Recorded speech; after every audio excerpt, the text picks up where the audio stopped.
Football is the ultimate gladiator sport. This goes back centuries.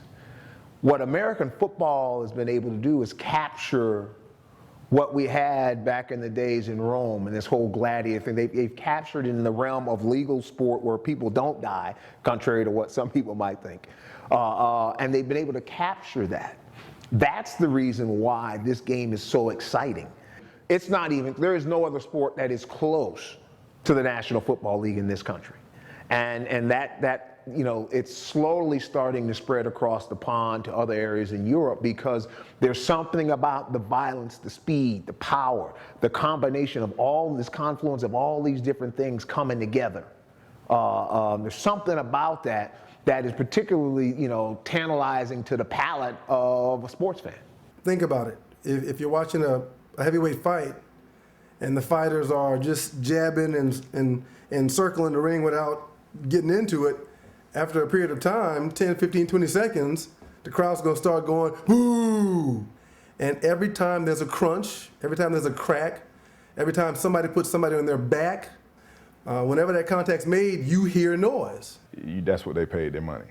They're only upset when it's their player getting knocked out.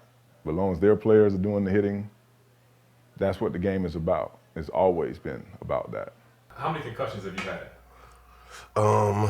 Totaled them all up, probably about eight to nine concussions, probably. Probably close to 15 to 20 times.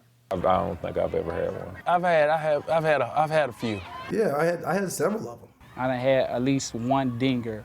I done had more, but I done had at least one dinger every game.